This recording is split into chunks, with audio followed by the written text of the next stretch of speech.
ਦੋਸਤੋ ਵੇਲੇ ਦੀ ਗੱਲ 'ਚ ਤੁਹਾਡਾ ਬਹੁਤ ਬਹੁਤ ਸਵਾਗਤ। ਮੈਂ ਤੁਹਾਡਾ ਮੇਜ਼ਬਾਨ ਨਰਿੰਦਰ ਸਿੰਘ। ਅੱਜ ਅਸੀਂ ਬਹੁਤ ਹੀ ਭਖਦੇ ਮਸਲੇ ਦੇ ਉੱਤੇ ਗੱਲ ਕਰਾਂਗੇ। ਉਹ ਹੈ ਪੰਜਾਬ 'ਚ ਕਿਸਾਨੀ ਅੰਦੋਲਨ, ਜਿਹੜਾ ਸਰਕਾਰ ਖਿਲਾਫ ਤਾਂ ਕੇਂਦਰ ਦੀ ਸ਼ੁਰੂ ਹੋਇਆ ਸੀ, ਹੁਣ ਉਹ ਕਾਰਪੋਰੇਟ ਜਗਤ ਦੇ ਖਿਲਾਫ ਵੀ ਭੱਗ ਗਿਆ। ਅਤੇ ਇਹ ਕਿੱਥੇ ਜਾਊਗਾ, ਇਹ ਤਾਂ ਚਲੋ ਗੱਲਬਾਤ 'ਚ ਹੀ ਆਊਗਾ। ਫਿਲਹਾਲ ਮੈਨੂੰ ਅੱਜ ਦੇ ਹਾਲਾਤ ਦੇ ਉੱਤੇ ਇੱਕ 1957 'ਚ ਆਈ ਪਿਆਸਾ ਫਿਲਮ ਦਾ ਗੀਤ ਸਾਹਿਲ ਲੁਧਿਆਣਵੀ ਦਾ ਯਾਦ ਆ ਗਿਆ कि ये महलों, ये तख्तों, ये ताजों की दुनिया, ये इंसान के दुश्मन समाजों की दुनिया, ये इंसान के झूठे रिवाजों की दुनिया।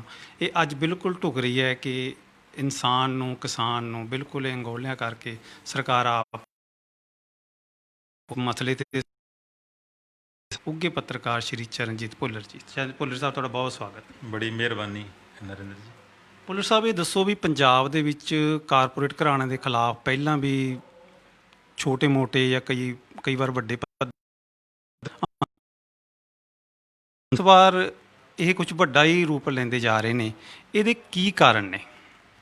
ਨਰਿੰਦਰ, ਬਿਲਕੁਲ ਤੁਹਾਡੀ ਗੱਲ ਦਰੁਸਤ ਹੈਗੀ ਹੈ ਕਿ ਜਿਸ ਤਰ੍ਹਾਂ ਤੁਸੀਂ ਕਿਹਾ ਕਿ ਪੰਜਾਬ ਦੇ ਵਿੱਚ ਸਰਕਾਰਾਂ ਦੇ ਖਿਲਾਫ ਕਦੇ ਸੈਂਟਰ ਦੇ ਔਰ ਕਦੇ ਸਟੇਟ ਦੇ ਖਿਲਾਫ ਇੱਦਾਂ ਦੇ ਅੰਦੋਲਨ ਹੁੰਦੇ ਰਹੇ ਨੇ, ਔਰ ਕਾਰਪੋਰੇਟ ਦੇ ਜਗਤ ਦੇ ਖਿਲਾਫ ਪਹਿਲੀ ਵਾਰ ਖੁੱਲ੍ਹੇ ਰੂਪ ਅੰਦੋਲਨ ਹੋਇਆ, ਜਿਹਦੇ ਤਹਿਤ ਜਿਹੜੀਆਂ 31 ਕਿਸਾਨ ਜਥੇਬੰਦੀਆਂ ਦੇ ਵਿੱਚ ਕੁਛ ਧਿਰਾਂ ਨੇ ਜਿਹੜੇ ਹੈਗੇ ਸ਼ਾਪਿੰਗ ਮਾਲ, ਪੈਟਰੋਲ ਪੰਪ ਜਾਂ ਹੋਰ ਮਾਰਕੀਟਸ ਜਿਹੜੀਆਂ ਉਹਨਾਂ ਦੀਆਂ ਹੈਗੀਆਂ, ਉਹਨਾਂ ਦੀ ਘੇਰਾਬੰਦੀ ਕੀਤੀ ਹੈਗੀ ਹੈ। ਤੁਹਾਡੇ ਯਾਦ ਹੋਏਗਾ ਨਰਿੰਦਰ, ਜਦੋਂ ਆਪਾਂ ਛੋਟੇ ਹੁੰਦੇ ਸੀਗੇ ਤਾਂ ਜੇ ਕੋਈ ਆਪਾਂ ਬਿੱਤੋਂ ਵੱਡੀ ਗੱਲ ਕਰਦੇ ਨਹੀਂ ਤਾਂ ਅਕਸਰ ਇਹ ਕਹਿ ਜਾਂਦਾ ਸੀ ਕਿ ਤੁਹਾਡੀ ਪਿੱਠ ਕਿਹੜਾ ਟਾਟੇ ਵਿਰਲੇ ਨਾਲ ਲੱਗਦੀ ਹੈਗੀ ਹੈ। ਤਾਂ ਅਸੀਂ ਉਦੋਂ ਦੋ ਨਾਂ ਹੀ ਜਾਣਦੇ ਸੀ, ਪਰ ਸਾਨੂੰ ਉਹਨਾਂ ਦੇ ਨਾਮਾਂ ਦੇ ਮਾਣੇ ਨਹੀਂ ਸੀ ਪੈਂਦੇ ਹੁੰਦੇ, ਕਿਉਂਕਿ ਸਾਡਾ ਬਚਪਨ ਸੀ। ਪਰ ਜਦੋਂ ਹੁਣ ਅੱਜ ਦੇ ਟਾਟੇ ਔਰ ਬਿਰਲਿਆਂ ਨੇ ਕਿਸਾਨੀ ਦੀ ਪਿੱਠ ਲਵਾਉਣ ਦੀ ਜਿਹੜੀ ਕੋਸ਼ਿਸ਼ ਸ਼ੁਰੂ ਕੀਤੀ ਹੈ, ਤਾਂ ਹੁਣ ਸਾਨੂੰ ਉਹ ਗੱਲਾਂ ਸਮਝ ਪੈਂਦੀਆਂ ਨੇ ਟਾਟੇ ਵਿਰਲੇ ਵਾਲੀਆਂ। ਤਾਂ ਆਜ਼ਾਦੀ ਤੋਂ ਪਹਿਲਾਂ ਤਾਂ ਸਾਡੇ ਕੋਲ ਟੋਟਲੀ ਜਿਹੜੀ ਮਾਰਕੀਟ ਸੀਗੀ ਉਹ ਅੰਗਰੇਜ਼ ਦੀ ਸੀ, ਮੋਨੋਪਲੀ ਜਿਹੜੀ ਅੰਗਰੇਜ਼ ਦੀ ਸੀ। ਔਰ ਜਦੋਂ ਸਾਨੂੰ ਆਜ਼ਾਦੀ ਮਿਲੀ ਤਾਂ ਉਸ ਟਾਈਮ ਪ੍ਰੋਫੈਸਰ ਦੇ ਕਟਾਸ ਵੀ ਕੀਤਾ ਸੀ, ਅੰਬਰੋਂ ਉਤਰੀ ਆਜ਼ਾਦੀ ਦੀ ਪਰੀ, ਟਾਟਿਆਂ ਤੇ ਬਿਰਲਿਆਂ ਨੇ ਬੋਚ ਲਈ। ਸੱਚਮੁੱਚ ਉਹ ਉਦੋਂ ਦੀ ਬੋਚੀ ਹੋਈ ਜਿਹੜੀ ਹੈਗੀ ਹੈ, ਹੁਣ ਉਹਨੂੰ ਅੱਜ ਦੇ ਜਿਹੜੇ ਅੰਬਾਨੀ ਔਰ ਅਡਾਨੀ ਹੈ, ਉਸ ਆਜ਼ਾਦੀ ਨੂੰ ਅੱਜ ਮੁੱਠੀ 'ਚ ਕੀਤਾ ਹੋਇਆ ਹੈ। ਤਾਂ ਜਿਹੜੀ ਵਿਗਾੜ ਜਿੱਥੋਂ ਸ਼ੁਰੂ ਹੁੰਦਾ ਅਮਰਤ ਆਪਣਾ ਨਰਿੰਦਰ, ਉਹ ਇਸ ਗੱਲ ਤੋਂ ਹੁੰਦਾ ਹੈ ਕਿ ਪਹਿਲਾਂ ਜਦੋਂ ਅਸੀਂ ਪਿੰਡਾਂ 'ਚ ਦੇਖਦੇ ਸੀਗੇ, ਉਹਨਾਂ ਦਾ ਲੋਕਾਂ ਨਾਲ ਇੱਕ ਰਾਬਤਾ ਹੁੰਦਾ ਸੀਗਾ, ਅਤੇ ਉਹਨਾਂ ਦੀ ਇੱਕ ਸੋਸ਼ਲ ਕਮਿਟਮੈਂਟ ਵੀ ਹੁੰਦੀ ਸੀ, ਸੋਸ਼ਲ ਕੰਸਰਨ ਵੀ ਹੁੰਦਾ ਸੀ। ਆਪਾਂ ਤੁਸੀਂ ਵੀ ਦੇਖਦੇ ਹੋ, ਆਪਦੇ ਸ਼ਹਿਰਾਂ ਦੇ ਵਿੱਚ ਦੇਖੋ, ਸਾਡੇ ਦਰਸ਼ਕ ਵੀ ਜਾਣਦੇ ਨੇ ਕਿ ਉਹ ਜਿਹੜੇ ਵੱਡੇ ਲਾਲੇ ਹੁੰਦੇ ਸੀ ਜਾਂ ਸੇਠ ਹੁੰਦੇ ਸੀਗੇ, ਉਹਨਾਂ ਵੱਲੋਂ ਵਾਲਾ ਬਣਾ ਦੇਣੀ, ਕੋਈ ਸਰਾਂ ਬਣਾ ਦੇਣੀ, ਕਿਤੇ ਪਿੰਡਾਂ ਦੇ ਵਿੱਚ ਪਾਣੀ ਦੀ ਕਮੀ ਸੀ, ਖੂਹ ਲਗਾ ਦੇਣਾ ਜਾਂ ਸਕੂਲ ਬਣਵਾ ਦੇਣੇ। ਇਸ ਕਿਸਮ ਦਾ ਜਿਹੜਾ ਉਹਨਾਂ ਦੇ ਮਨ ਦੇ ਵਿੱਚ ਇੱਕ ਤੀਬਰ ਇੱਛਾ ਹੁੰਦੀ ਸੀ, ਉਹ ਲੋਕਾਂ ਨਾਲ ਜੁੜੇ ਹੁੰਦੇ ਸੀ, ਉਹ ਆਪਣੇ ਕਿੱਤੇ ਨੂੰ ਇੱਕ ਰੁਜ਼ਗਾਰ ਦੇ ਤੌਰ 'ਤੇ ਲੈਂਦੇ ਸੀ। ਅੱਜ ਦੇ ਵਾਂਗੂ ਇਹ ਨਹੀਂ ਕਿ ਲੁੱਟ ਦੇ ਤੌਰ 'ਤੇ ਦੀ ਖੱਲ ਲਾਉਣੀ ਹੈ।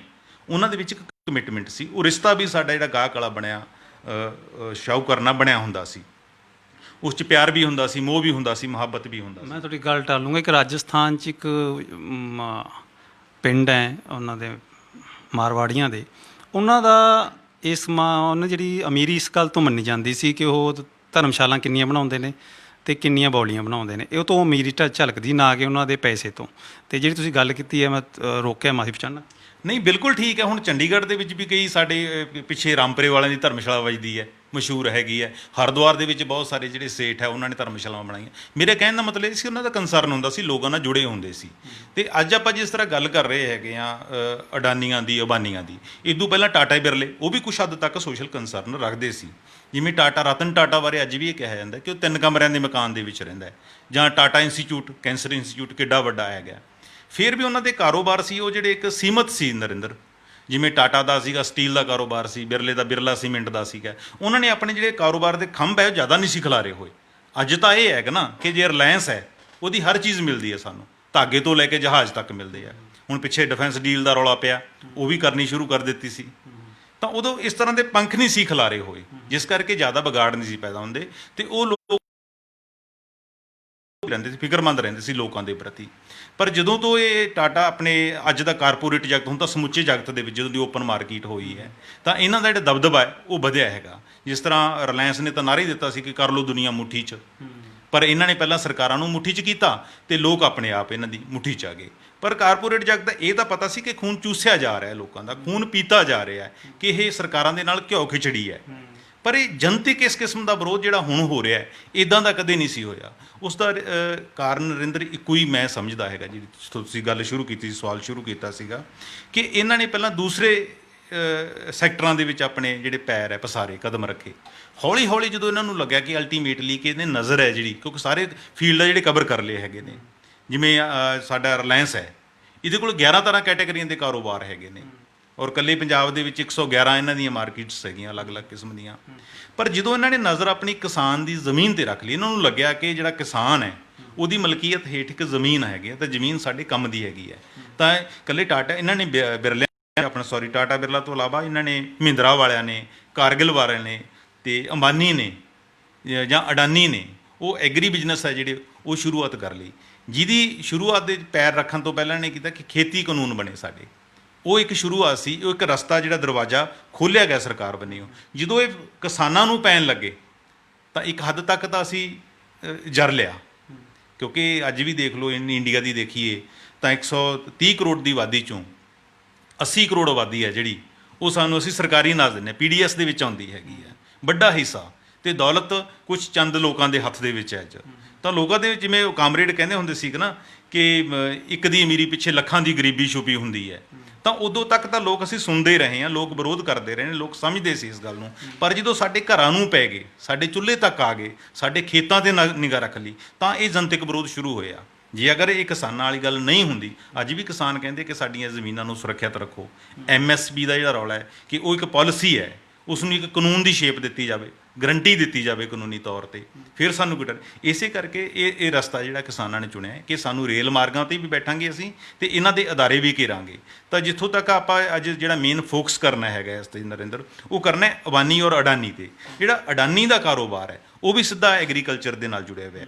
ਉਹਦਾ ਪਿੱਛੇ ਸੋਸ਼ਲ ਮੀਡੀਆ ਦੇ ਵਿੱਚ ਮੈਂ ਇੱਕ ਬੜੀ ਘੁੰਮ ਰਹੀ ਸੀ ਇੱਕ ਵੀਡੀਓ, ਜਿਹਦੇ ਵਿੱਚ ਅਡਾਨੀ ਦਾ ਜਿਹੜਾ ਮੋਗਾ ਦੇ ਵਿੱਚ ਇੱਕ ਸਾਈਲੋ ਪਲਾਂਟ ਹੈ ਜਿਹੜਾ, ਉਹ ਲੱਗਿਆ ਹੋਇਆ ਹੈਗਾ। ਉਹ ਨਰਿੰਦਰ, ਆਪਾਂ ਦਰਸ਼ਕਾਂ ਨਾਲ ਇਹ ਗੱਲ ਸਾਂਝੀ ਕਰਨਾ ਚਾਹੁੰਦੇ ਕਿ ਜਦੋਂ ਵਾਜਪਾਈ ਸਰਕਾਰ ਸੀ ਤਾਂ 2000 ਦੇ ਵਿੱਚ ਇੱਕ ਨੈਸ਼ਨਲ ਲੈਵਲ 'ਤੇ ਇੱਕ ਪਾਲਿਸੀ ਬਣੀ ਸੀ। ਉਸ ਪਾਲਿਸੀ ਦੇ ਤਹਿਤ 2007 'ਚ ਜਾ ਕੇ ਅਡਾਨੀ ਨੇ ਮੋਗਾ ਦੇ ਵਿੱਚ ਜ਼ਮੀਨ ਖਰੀਦ ਕੇ ਉਹ ਸੈਲੋ ਪਲਾਂਟ ਜਿਹੜਾ ਉਹ ਲਾਇਆ ਸੀ। ਉਹ ਸਿਰਫ ਕਣਕ ਦਾ ਹੈਗਾ।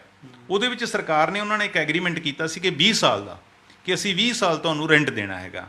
ਹੁਣ ਇਹ ਗੱਲਾਂ ਵੀ ਆਉਂਦੀਆਂ ਹੈਗੀਆਂ ਨੇ ਕਿ ਜੀ ਜਿਹੜੇ ਕੁਛ ਲੋਕ ਉਹਨਾਂ ਦੇ ਕਾਰਪੋਰੇਟ ਦੇ ਪੱਖ ਵਾਲੇ ਨੇ ਕਿ ਉਹਦਾ ਜੀ ਕਿਸਾਨਾਂ ਨੂੰ ਬੜਾ ਫਾਇਦਾ ਹੁੰਦਾ ਹੈ। ਨੋ ਡਾਊਟ ਕਿ ਹਰ ਸਾਲ 80,000 ਮੀਟ੍ਰਿਕ ਟਨ ਹੈ ਕਣਕ ਹੈ ਜਿਹੜੀ, ਕਿਉਂਕਿ 2 ਲੱਖ ਦੀ ਕਪੈਸਿਟੀ ਦਾ ਉਹਨਾਂ ਦਾ ਇਹ ਪਲਾਂਟ ਹੈਗਾ।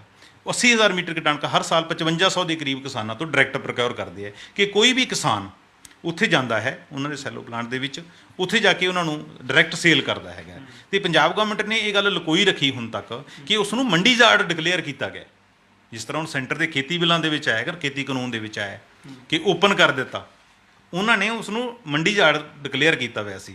ਔਰ ਉਹ ਜਿਹਦੀ ਪਰਚੇਜ਼ ਹੈ ਜਿਹੜੀ, ਉਹ ਅਡਾਨੀ ਨਹੀਂ ਕਰ ਰਿਹਾ ਕਿਸਾਨਾਂ ਤੋਂ ਜਾਂ ਫਾਇਦਾ ਦੇ ਰਿਹਾ, ਉਹ FCI ਕਰ ਰਹੀ ਹੈਗੀ ਹੈ, ਔਰ ਕਰ ਵੀ ਸਰਕਾਰੀ ਭਾਅ 'ਤੇ ਰਹੀ ਹੈ। ਬਸ ਕਿਸਾਨਾਂ ਨੂੰ ਇੰਨਾ ਫਾਇਦਾ ਹੁੰਦਾ ਕਿ ਉਹ ਟਰੈਕਟਰ ਟਰਾਲੀ ਸਿੱਧਾ ਲੈ ਕੇ ਜਾਂਦੇ ਨੇ, ਅਨਲੋਡ ਕਰਕੇ ਆ ਜਾਂਦੇ ਨੇ, ਔਰ ਜਿਹੜਾ ਬਾਹਰਲੀ ਮੰਡੀ 'ਚ ਉਹਨਾਂ ਨੂੰ ਅਨਲੋਡਿੰਗ ਔਰ ਕਲੀਨਿੰਗ ਦਾ ਖਰਚਾ ਪੈਂਦਾ, ਸਿਰਫ ਉਹ ਸੇਵ ਹੁੰਦਾ ਹੈਗਾ। ਬਾੜੀ ਖੇਤ ਨੂੰ ਖਾ ਰਹੀ ਆ। ਬਿਲਕੁਲ ਬਿਲਕੁਲ ਬਿਲਕੁਲ। ਪਰ ਝੌਲਾ ਇਹ ਦਿੱਤਾ ਜਾਂਦਾ ਹੈਗਾ ਨਾ। ਪਰ ਉਸ ਤੋਂ ਬਾਅਦ ਇਹ ਤਾਂ ਹੈਗੀ ਮੋਗਾ ਵਾਲਾ ਜਿਹੜਾ ਉਹਨਾਂ ਦਾ ਸੈਲੋ ਪਲਾਂਟ ਹੈਗਾ। ਇਸ ਤੋਂ ਬਿਨਾਂ ਅਡਾਨੀ ਨਾਲ 2 ਕੰਟਰੈਕਟ ਇਹਨਾਂ ਦੇ ਹੋਰ ਹੋਏ ਆ। ਇੱਕ ਲੱਗਣਾ ਪਲਾਂਟ ਤੋਂ ਇਹਨਾਂ ਦਾ ਕੋਟਕਪੂਰੇ ਦੇ ਵਿੱਚ, ਇੱਕ ਲੱਗਣਾ ਸਾਹਨੇਵਾਲ, ਉਹ ਵੀ FCI ਲਵਾ ਰਹੀ ਹੈ। ਹੁਣ ਉਹਦੇ ਵਿੱਚ ਇਹਨਾਂ ਨੇ ਕੀ ਕੀਤਾ, ਪਾਲਿਸੀ ਦੇ ਵਿੱਚ ਕੀ ਰੱਖਿਆ, ਉਹਨਾਂ ਨੂੰ ਫਾਇਦਾ ਦਿੱਤਾ ਕਿ ਇੱਕ ਤਾਂ ਉਹਨਾਂ ਦਾ ਐਗਰੀਮੈਂਟ 20 ਸਾਲ ਤੋਂ ਵਧਾ ਕੇ 30 ਸਾਲ ਉਹਨਾਂ ਨੂੰ ਸਿਕਿਉਰ ਕਰਤਾ। ਅਤੇ ਕਿਸਾਨ ਕੀ ਚਾਹੁੰਦਾ ਹੈ, ਕਿਸਾਨ ਦੀ MSP ਸਿਕਿਉਰ ਨਹੀਂ ਕੀਤੀ ਜਾ ਰਹੀ। ਉਹਨਾਂ ਨਾਲ 30 ਸਾਲ ਦਾ ਅਸੀਂ MOU ਸਾਈਨ ਕਰ ਰਹੇ ਹਾਂ ਕਿ 30 ਸਾਲ ਤੁਸੀਂ ਬੇਫਿਕਰ ਹੋ ਜਾਓ, ਇਸ ਮਦ 'ਤੇ ਤੁਹਾਨੂੰ ਅਸੀਂ ਜਿਹੜੇ ਰੈਂਟ ਹੈ ਉਹ ਦਿੰਦੇ ਰਹਾਂਗੇ।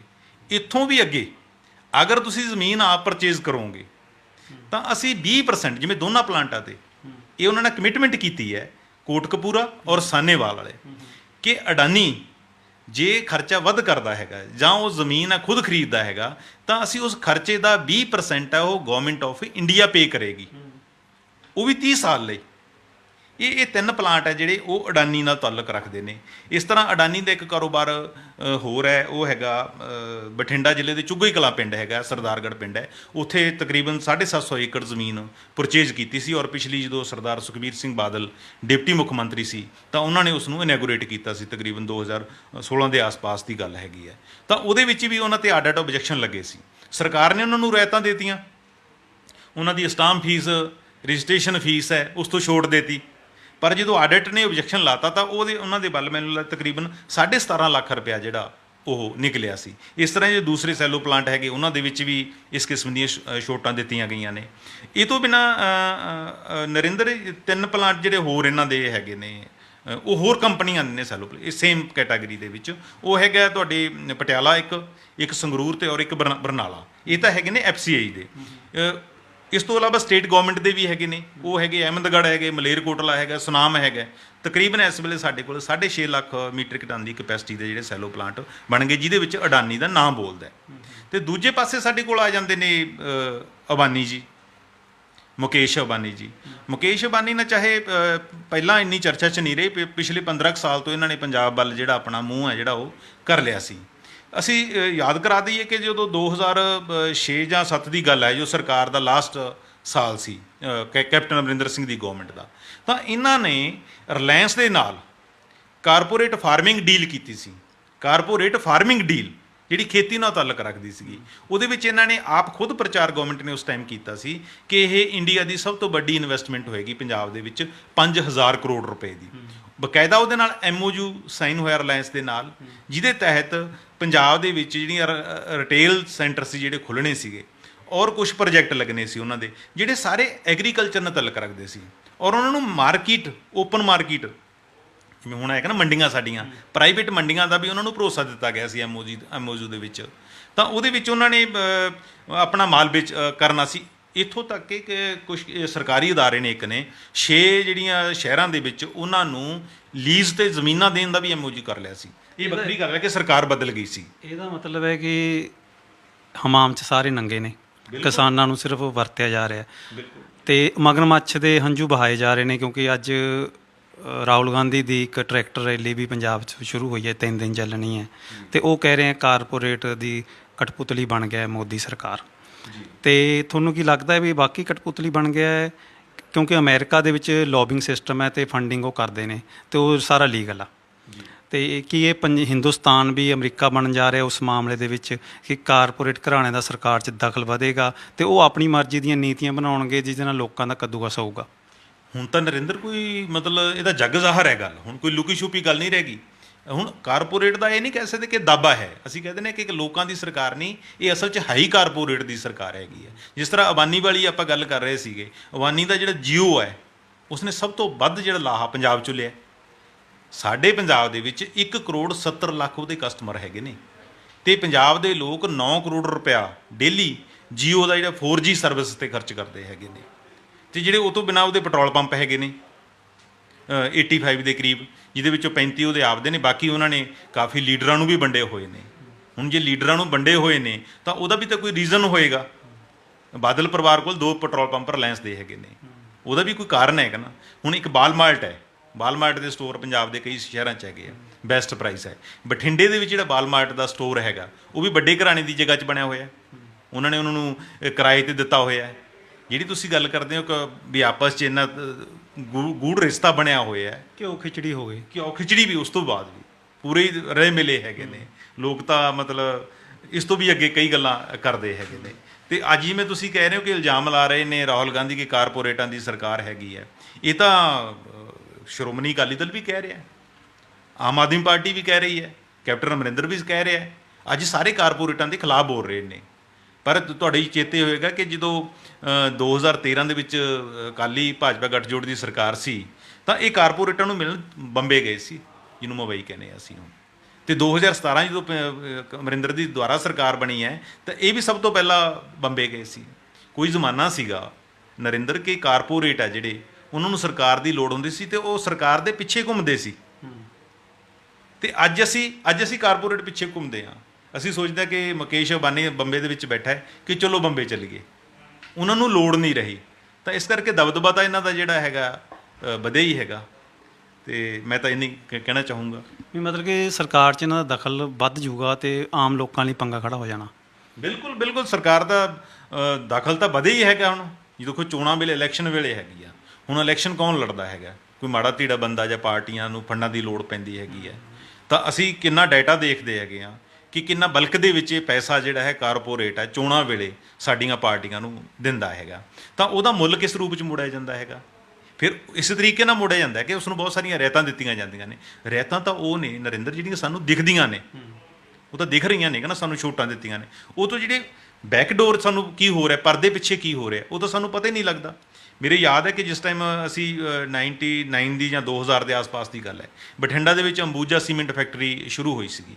ਤਾਂ ਉਦੋਂ ਚਰਚਾ ਹੋਈ ਸੀ ਕਿ 171 ਕਰੋੜ ਰੁਪਏ ਦਾ ਉਸ ਫੈਕਟਰੀ ਨੂੰ ਜਿਹੜਾ ਹੈਗਾ ਫਾਇਦਾ ਦਿੱਤਾ ਗਿਆ। ਉਦੋਂ ਇਹ ਗੱਲ ਚਰਚਾ 'ਚ ਰਹੀ ਸੀ ਤੇ ਕਿਹਾ ਇਹ ਜਾਂਦਾ ਸੀ ਕਿ ਲੋਕਾਂ ਨੂੰ ਰੁਜ਼ਗਾਰ ਦੇਵੇਗੀ। ਉਸ ਫੈਕਟਰੀ 'ਚ ਇੱਕ ਬੰਦਾ ਪੰਜਾਬੀ ਸੀਗਾ। ਉਸ ਤੋਂ ਬਾਅਦ ਬਠਿੰਡਾ ਰਿਫਾਈਨਰੀ ਆਈ, ਉਸ ਦਾ ਵੀ ਪ੍ਰਚਾਰ ਕੀਤਾ ਕਿ ਸਟੇਟ ਦੀ ਇੰਡਸਟਰੀਅਲ ਡਿਵੈਲਪਮੈਂਟ ਦੇ ਵਿੱਚ ਬਹੁਤ ਵੱਡਾ ਇੱਕ ਸਟੈਪ ਹੈਗਾ। ਪਰ ਉਸ ਨੂੰ ਵੀ 15 ਸਾਲਾਂ ਲਈ ਜਿਹੜੀਆਂ ਬਹੁਤ ਸਾਰੀਆਂ ਛੋਟਾਂ ਦਿੱਤੀਆਂ ਗਈਆਂ ਤੇ ਜਿੰਨੇ ਪ੍ਰੋਜੈਕਟ ਆਉਂਦੇ ਤੋਂ ਛੋਟ ਦਿੱਤੀ। ਈਵਨ ਜਦੋਂ ਕੈਪਟਨ ਅਮਰਿੰਦਰ ਸਿੰਘ ਦੀ ਸਰਕਾਰ ਸੀ ਨਰਿੰਦਰ, ਪਹਿਲਾਂ ਉਹਨਾਂ ਨੇ 2003 ਦੇ ਵਿੱਚ ਇੱਕ ਪਾਲਿਸੀ ਬਣਾਈ ਸੀ ਮੈਗਾ ਪ੍ਰੋਜੈਕਟ ਵਾਲੀ, ਤੁਹਾਡੇ ਵੀ ਚੇਤੇ ਹੋਏਗੇ। ਮੁੜ ਕੇ ਫਿਰ ਸ਼੍ਰੋਮਣੀ ਅਕਾਲੀ ਦਲ ਔਰ ਭਾਜਪਾ ਗੱਠਜੋੜ ਨੇ 2009 'ਚ ਉਹੀ ਪਾਲਿਸੀ ਜਿਹੜੀ ਰਿਪੀਟ ਕੀਤੀ। ਉਹਦੇ ਵਿੱਚ ਬਹੁਤ ਸਾਰੀਆਂ ਰਿਆਇਤਾਂ ਦਿੱਤੀਆਂ ਜਾਂਦੀਆਂ ਨੇ। ਰਿਆਇਤਾਂ ਇਸ ਕਰਕੇ ਦਿੱਤੀਆਂ ਜਾਂਦੀਆਂ ਕਿ ਤੁਸੀਂ ਨਿਵੇਸ਼ ਕਰੋ ਸਾਡੀ ਸਟੇਟ ਦੇ ਵਿੱਚ, ਲੋਕਾਂ ਨੂੰ ਰੁਜ਼ਗਾਰ ਦਿਓ, ਬਦਲੇ 'ਚ ਅਸੀਂ ਤੁਹਾਨੂੰ ਰਿਆਇਤ ਦੇਵਾਂਗੇ, ਛੋਟਾਂ ਦੇਵਾਂਗੇ। ਤਾਂ ਜਿਹੜੇ ਉਹ ਸ਼ਰਾਬ ਫੈਕਟਰੀਆਂ ਲੱਗੀਆਂ ਸੀ, ਕੈਪਟਨ ਅਮਰਿੰਦਰ ਸਿੰਘ ਨੇ 11 ਸ਼ਰਾਬ ਫੈਕਟਰੀਆਂ ਲਾਈਆਂ ਆਪਦੀ ਟੈਨਿਓਰ ਦੇ ਵਿੱਚ, ਪਹਿਲਾਂ 2007 ਵਾਲੀ 'ਚ। ਉਸ ਤੋਂ ਬਾਅਦ ਸ਼੍ਰੋਮਣੀ ਅਕਾਲੀ ਦਲ ਭਾਜਪਾ ਗੱਠਜੋੜ ਦੀ ਸਰਕਾਰ ਨੇ 4 ਸ਼ਰਾਬ ਫੈਕਟਰੀਆਂ ਲਾਈਆਂ। 15 ਸ਼ਰਾਬ ਫੈਕਟਰੀਆਂ ਨੂੰ 500 ਕਰੋੜ ਰੁਪਏ ਦੀ ਛੋਟ ਦਿੱਤੀ ਗਈ। ਅਸੀਂ ਇੱਕ ਪਾਸੇ ਉਹਨਾਂ ਨੂੰ ਕਿਹਾ ਕਿ ਮੈਕਸੀਮਮ 25 ਕਰੋੜ ਦੀ ਛੋਟ ਦੇਣੀ ਸੀ। ਸਟਾਂਪ ਫੀਸ ਤੋਂ ਛੋਟ, ਰਜਿਸਟ੍ਰੇਸ਼ਨ ਫੀਸ ਤੋਂ ਛੋਟ, ਇਲੈਕਟ੍ਰੀਸਿਟੀ ਡਿਊਟੀ ਤੋਂ ਛੋਟ, ਹੋਰ ਟੈਕਸਾਂ ਤੋਂ ਛੋਟ। ਇੱਕ ਪਾਸੇ ਤਾਂ ਅਸੀਂ ਛੋਟਾਂ ਦੇ ਰਹੇ ਹਾਂ ਸ਼ਰਾਬ ਫੈਕਟਰੀ ਨੂੰ, ਦੂਸਰੇ ਪਾਸੇ ਅਸੀਂ ਜਿਹੜੀਆਂ ਹੈਗੀਆਂ ਨਸ਼ਾ ਛਡਾਊ ਕੇਂਦਰ ਵੀ ਖੋਲ੍ਹ ਰਹੇ ਹਾਂ, ਉਹਨਾਂ 'ਤੇ ਵੀ ਖਰਚ ਕਰ ਰਹੇ ਹਾਂ। ਤਾਂ ਇਸ ਕਿਸਮ ਦੀਆਂ ਛੋਟਾਂ ਜਿਹੜੀਆਂ ਹਰ ਸਰਕਾਰ ਹੈ ਜਿਹੜੀ ਉਹ ਦਿੰਦੀ ਹੈਗੀ ਹੈ। ਤਾਂ ਇਹ ਕਿਹਾ ਜਾਂਦਾ, ਵਡਿਆਇਆ ਜਾਂਦਾ ਕਿ ਰੁਜ਼ਗਾਰ ਦਾ ਮੇਨ ਲੋਕਾਂ ਨੂੰ ਜਿਹੜੇ ਨਜ਼ਰ 'ਚ ਦਿਖਾਇਆ ਜਾਂਦਾ ਹੈਗਾ ਨਾ, ਤਸਵੀਰ ਦਿਖਾਈ ਜਾਂਦੀ ਹੈ ਕਿ ਜੀ ਹੁਣ ਜਿਵੇਂ ਬਠਿੰਡੇ ਦੇ ਵਿੱਚ ਥਰਮਲ ਵਾਲੀ ਜਗ੍ਹਾ 'ਤੇ ਬਲਕ ਜਿਹੜਾ ਡਰੱਗ ਸੈਂਟਰ ਬਣਨਾ ਹੈਗਾ, ਜਿਵੇਂ ਕਹਿ ਰਹੇ ਨੇ ਕਿ ਉੱਥੇ ਹੁਣ ਵੀ ਕਹਿ ਰਹੇ ਨੇ ਸਾਡੇ ਮਨਪ੍ਰੀਤ ਸਿੰਘ ਬਾਦਲ ਜੀ ਕਿ ਇੱਥੇ ਹਜ਼ਾਰਾਂ ਲੋਕਾਂ ਨੂੰ ਰੁਜ਼ਗਾਰ ਮਿਲੇਗਾ। ਜੇ ਫਿਰ ਇੱਦਾਂ ਹੀ ਦੇਖਣਾ ਰੁਜ਼ਗਾਰ ਦੇ ਐਂਗਲ ਤੋਂ, ਤਾਂ ਕਿਸਾਨ ਘੱਟ ਰੁਜ਼ਗਾਰ ਦਿੰਦਾ। ਸਭ ਤੋਂ ਵੱਧ ਖੇਤੀ 'ਚ ਰੁਜ਼ਗਾਰ ਹੈਗਾ। ਕਿੰਨੇ ਕਾਮਿਆਂ ਨੂੰ ਰੁਜ਼ਗਾਰ ਮਿਲਦਾ ਹੈ, ਕਿੰਨੇ ਸ਼ਾਹੂਕਾਰਾਂ ਨੂੰ ਮਿਲਦਾ ਹੈ, ਕਿੰਨੀ ਮਸ਼ੀਨਰੀ ਪਾਰਟਸ, ਸਪੇਅਰ ਪਾਰਟਸ ਵਾਲਿਆਂ ਨੂੰ ਕੰਮ ਮਿਲਦਾ, ਕਿੰਨੀ ਇੰਡਸਟਰੀ ਨੂੰ ਰੁਜ਼ਗਾਰ ਮਿਲਦਾ ਹੈ।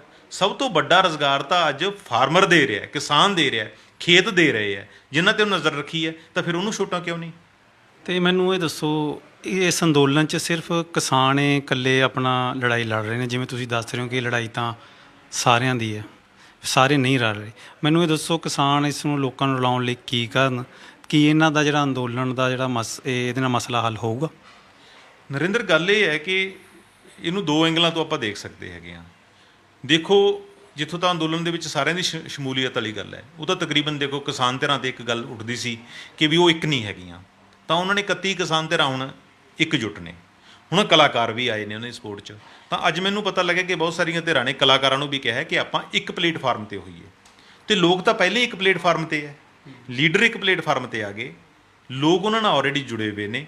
ਜਿਹੜੀ ਪੋਲੀਟੀਕਲ ਪਾਰਟੀਆਂ ਹੈ, ਉਹਨਾਂ ਦੀ ਲੜਾਈ ਕਿਸਾਨੀ ਦੀ ਨਹੀਂ, ਉਹਨਾਂ ਦੀ ਲੜਾਈ ਪੋਲੀਟੀਕਲ ਹੈ, ਉਹਨਾਂ ਦੀ ਲੜਾਈ ਕੁਰਸੀ ਦੀ ਹੈਗੀ ਹੈ। ਇਸ ਕਰਕੇ ਸ਼੍ਰੋਮਣੀ ਅਕਾਲੀ ਦਲ ਨੇ ਪਹਿਲਾਂ ਟਰੈਕਟਰ ਮਾਰਚ ਕਰ ਲਿਆ। ਜਿਹੜਾ ਰਾਹੁਲ ਗਾਂਧੀ ਹੈ ਉਹ ਅੱਜ ਟਰੈਕਟਰ ਮਾਰਚ ਕਰ ਰਿਹਾ। ਜਿਹੜਾ ਆਪ ਵਾਲੇ ਨੇ ਉਹ ਦੋਨਾਂ ਨੂੰ ਨਿਸ਼ਾਨੇ 'ਤੇ ਲੈ ਰਹੇ ਨੇ। ਉਹ ਕਹਿ ਰਹੇ ਕਿ ਅਸੀਂ ਕਿਸਾਨਾਂ ਦੇ ਪੈਰਲਲ ਕੁਛ ਪ੍ਰੋਗਰਾਮ ਇੱਦਾਂ ਦੇ ਨਹੀਂ ਰੱਖਾਂਗੇ। ਜਿੱਥੋਂ ਤੱਕ ਤੁਹਾਡੀ ਗੱਲ ਹੈਗੀ ਹੈ ਕਿ ਮਸਲੇ ਦਾ ਹੱਲ ਹੈ, ਬਣੇਗੇ ਜਿਹੜੇ ਕਾਰਪੋਰੇਟ ਅਦਾਰਿਆਂ ਦੇ ਅਸੀਂ ਇਹਨਾਂ ਨੇ ਘਰਾਓ ਕੀਤੇ ਨੇ। ਤਾਂ ਇਸ ਨੂੰ ਇੱਕ ਨੁਕਤੇ ਤਾਂ ਇਹ ਕਹਿ ਸਕਦੇ ਜੇ ਤਾਂ ਅਸੀਂ ਇਹਨੂੰ ਸਿੰਬੋਲਿਕ ਤੌਰ 'ਤੇ ਦੇਖੀਏ ਕਿ ਹੋਣੇ ਚਾਹੀਦੇ ਨੇ, ਤਾਂ ਉਹਦੇ ਨਾਲ ਇੱਕ ਦਾਬਾ ਬਣਦਾ ਹੈਗਾ, ਇੱਕ ਪ੍ਰੈਸ਼ਰ ਬਿਲਡ ਹੁੰਦਾ ਹੈ, ਕਿਉਂਕਿ ਕਾਰਪੋਰੇਟ ਹੀ ਸਰਕਾਰ ਨੇ। ਜਿਵੇਂ ਅਮਰੀਕਾ 'ਚ ਲੌਬਿੰਗ ਸਿਸਟਮ ਹੈ ਭੁੱਲਰ ਸਾਹਿਬ, ਅਤੇ ਉਹ ਇੱਕ ਉਹ ਤੋਂ ਪਹਿਲਾਂ ਇੱਕ ਪ੍ਰੈਸ਼ਰ ਗਰੁੱਪ ਬਣਦਾ, ਉਹਦੇ ਨਾਲ ਫਿਰ ਆਪਣੀਆਂ ਨੀਤੀਆਂ ਬਣਾਉਂਦੇ ਆ। ਸੇਮ ਇਹਨਾਂ ਨੂੰ ਆਪਣਾ ਇੱਕ ਕਿਸਾਨ ਪ੍ਰੈਸ਼ਰ ਗਰੁੱਪ ਬਣਾਉਣਾ ਪਊਗਾ। ਉਹਦੇ ਲਈ ਇਹਨਾਂ ਨੂੰ ਆਮ ਲੋਕਾਂ ਦੀ ਤਾਂ ਬਹੁਤ ਜ਼ਿਆਦਾ ਸਹਿਯੋਗ ਦੀ ਬਹੁਤ ਲੋੜ ਪਊਗੀ, ਕਿਉਂਕਿ ਇਕੱਲੇ ਏਕੇ 'ਚ ਹੀ ਬਰਕਤ ਹੈ, ਉਹਦੇ ਬਗੈਰ ਸੰਘਰਸ਼ ਜਿੱਤਣਾ ਬਹੁਤ ਔਖਾ ਹੈ। ਅਤੇ ਇਹਨਾਂ ਨੂੰ ਆਪਣੀ ਨੀਤੀਆਂ ਮੇਰੇ ਹਿਸਾਬ ਨਾਲ ਲੋਕਾਂ ਨੂੰ ਦੱਸਣੀਆਂ ਚਾਹੀਦੀਆਂ, ਕਿਉਂ ਲੜ ਰਹੇ ਅਤੇ ਇਹਦਾ ਅਸਰ ਤੁਹਾਡੇ 'ਤੇ ਕੀ ਪਊਗਾ। ਨਹੀਂ, ਲੌਬਿੰਗ ਵਾਲੀ ਜਿਹੜੀ ਤੁਸੀਂ ਗੱਲ ਕਹਿੰਦੇ ਹੋ, ਉਹ ਤਾਂ ਜੇ ਹੁਣ ਆਪਾਂ ਪਾਰਲੀਮੈਂਟ ਦਾ ਰਿਕਾਰਡ ਦੇਖੀਏ ਤਾਂ ਜਿਹੜੇ 191 MP ਹੈ ਉਹ ਕਹਿੰਦੇ ਅਸੀਂ ਖੇਤੀਬਾੜੀ ਨਾਲ ਤਾਲੁਕ ਰੱਖਦੇ ਹਾਂ, ਪਰ ਉਹਨਾਂ ਦੇ ਹੁਣ ਖੇਤੀ ਵਾਲੇ ਰੁਜ਼ਗਾਰ ਨਹੀਂ ਰਹੇਗਾ ਨਾ। ਉਹਨਾਂ ਦੇ ਹੋਰ ਕਾਰੋਬਾਰ ਆ ਗਏ, ਜਿਸ ਕਰਕੇ ਉਹਨਾਂ ਦੇ ਇੰਟਰਸਟ ਵੀ ਜਿਹੜੇ ਕਿਸਾਨਾਂ ਨਾਲੋਂ ਜਿਹੜੇ ਆਪਣੇ ਟਰੇਡ ਹੈ, ਆਪਣਾ ਬਿਜ਼ਨਸ ਹੈ, ਉਸ ਨੂੰ ਪਹਿਲ ਦੇਣ ਲੱਗੇ ਨੇ।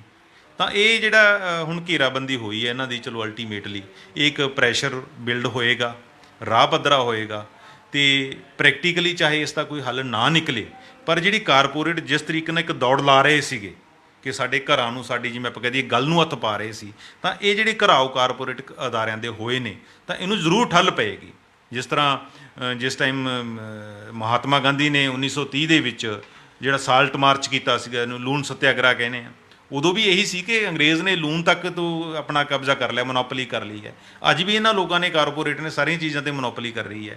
ਤਾਂ ਇਹ ਮੋਨੋਪਲੀ ਤਾਂ ਹੀ ਟੁੱਟੇਗੀ, ਤਾਂ ਹੀ ਇਹ ਰਾਹ ਰੁਕੇਗਾ ਜੇ ਉਹਨਾਂ ਦਾ ਇੱਦਾਂ ਦਾ ਘਰਾਓ ਹੋਏਗਾ। ਮੈਂ ਤਾਂ ਕਹਿੰਦਾ ਕਿ ਆਉਣ ਵਾਲੇ ਦਿਨਾਂ ਦੇ ਵਿੱਚ ਹੋਰ ਵੀ ਜਿਹੜੀ ਕਾਰਪੋਰੇਟ ਹੈ, ਇਕੱਲੇ ਅੰਬਾਨੀ ਅਡਾਨੀ ਕਿਉਂ, ਬਾਕੀ ਵੀ ਜਿਹੜੇ ਵੱਡੇ ਕਾਰਪੋਰੇਟ ਘਰਾਣੇ ਆ, ਸਾਰਿਆਂ ਦਾ ਘਰਾਓ ਹੋਣਾ ਚਾਹੀਦਾ। ਇਹਦੇ ਵਿੱਚੋਂ ਕੋਈ ਰਸਤੇ ਦਾ ਜਿਹੜਾ ਰਾਹ ਨਿਕਲੇਗਾ ਸਾਡਾ। ਦੋਸਤੋ, ਤੁਸੀਂ ਸੁਣਿਆ ਕਿ ਜਿਹੜੀ ਆ ਲੜਾਈ ਇਕੱਲੀ ਕਿਸਾਨਾਂ ਦੀ ਨਹੀਂ ਹੈ, ਇਹ ਸਾਰਿਆਂ ਦੇ ਘਰਾਂ ਤੱਕ ਪਹੁੰਚਣ ਵਾਲੀ ਹੈ, ਅਤੇ ਸਾਰਿਆਂ ਨੂੰ ਇਕਜੁੱਟ ਹੋ ਕੇ ਇਹਦੇ ਨਾਲ ਲੜਨਾ ਪਊਗਾ। ਮੈਨੂੰ ਇੱਕ शेर याद आ गया, मैं माफ़ी चाहूँगा, मैंने ਉਹਦਾ शायर ਦਾ ਨਾਂ याद नहीं, कि जलते घर को देखने वालों फूस का छप्पर आपका है, आग के पीछे तेज हवा है, आगे मुकद्दर आपका है, उसके कत्ल पे मैं भी चुप था, मेरी बारी अब आई है, मेरे कत्ल पर आप भी चुप हो, अगला नंबर आपका है। ਹੁਣ ਸੋਚਣਾ ਤੁਸੀਂ ਹੈ। बहुत बहुत शुक्रिया।